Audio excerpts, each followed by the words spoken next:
শ্যাওলা ধরা স্মৃতি, এক হরর কাহিনী। শহরের পাশ দিয়ে বয়ে যাওয়া এক নীরব গ্রাম কৃষ্ণপুর। গ্রামের প্রান্তে জঙ্গলের ধারে এক পুরনো পুকুর আজও তার রহস্য ধরে রেখেছে। স্থানীয়রা বলে, বহু বছর আগে এক বর্ষার রাতে গ্রামের নববিবাহিতা বধূ রূপা নাকি ওই পুকুরে ডুবে মারা গিয়েছিল। তার শখে সোনার চুড়ি নাকি আজও পুকুরের গভীর জলে চিকচিক করে। রূপার মৃত্যুর পর থেকেই পুকুর পাড়ে নাকি অদ্ভুত সব ঘটনা ঘটতে শুরু করে। পূর্ণিমার রাতে অনেকেই দেখেছে জলের উপর আবছা এক নারীর মূর্তি, হাতে ভাঙা চুড়ির টুকরো। শোনা যায় সে নাকি তার হারিয়ে যাওয়া সুখ আর অসমাপ্ত জীবনের জন্য কাঁদে। পুকুরের ধারে গেলেই নাকি ভেজা মাটির গন্ধ আর চাপা কান্নার আওয়াজ পাওয়া যায়। ঈশান আর অয়ন্তিকা, দুই বন্ধু, ফটোগ্রাফির নেশায় কৃষ্ণপুরে এসেছিল। পুরনো বাড়ি আর প্রকৃতির ছবি তোলার ফাঁকে তারা রূপার রহস্যের কথা জানতে পারে। অজানাকে জানার কৌতূহল তাদের পেয়ে বসে। পূর্ণিমার রাতে তারা সিদ্ধান্ত নেয় সেই পুকুরে যাবে। সন্ধ্যা নামতেই কৃষ্ণপুরের পরিবেশ শান্ত হয়ে আসে।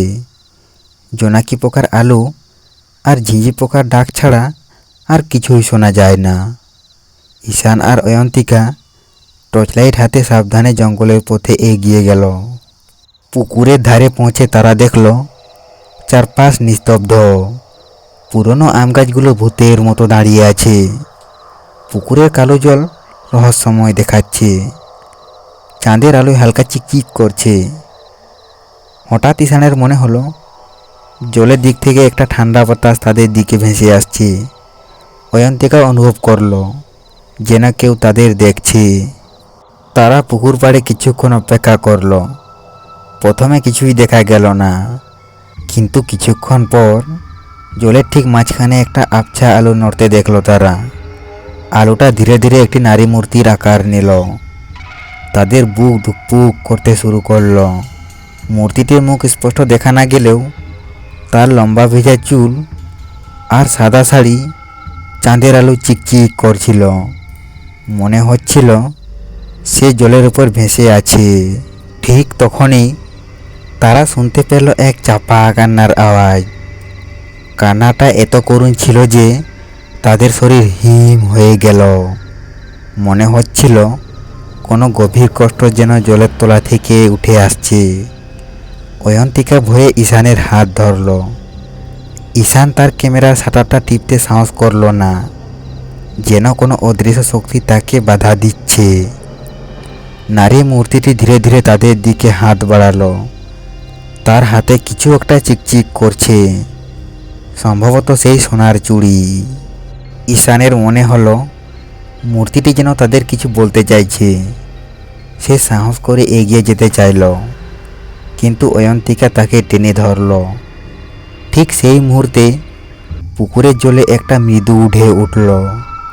নারী মূর্তিটি যেন সেই দেবের সাথে মিশে গেল, আর কান্নার আওয়াজটাও ধীরে ধীরে মিলিয়ে গেল। শুধু পুকুরের শান্ত জল আর ভেজা মাটির গন্ধ রয়ে গেল। ঈশান আর অয়ন্তিকা আর এক মুহূর্তও সেখানে দাঁড়ালো না। তারা দৌড়ে গ্রামের দিকে ফিরে গেল।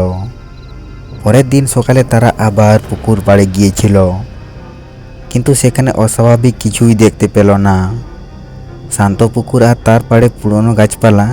রাতের সেই ভুতুড়ে দৃশ্য যেন মায়াবী স্বপ্ন ছিল। তবে ঈশানের ক্যামেরায় রাতের অন্ধকারে তোলা একটি ছবি আজও রহস্য হয়ে আছে। ছবিতে পুকুরের জলের উপর একটি আবছা আলোর বিন্দু দেখা যায়, ঠিক যেন একটি সোনার চুড়ি চিকচিক করছে। কৃষ্ণপুরের সেই পুকুর আজও নীরব, কিন্তু পূর্ণিমার রাতে গ্রামের মানুষ আজও বিশ্বাস করে রূপার আত্মা তার শ্যাওলা ধরা স্মৃতির সাথে মিশে সেই পুকুর পাড়ে ঘুরে বেড়ায়।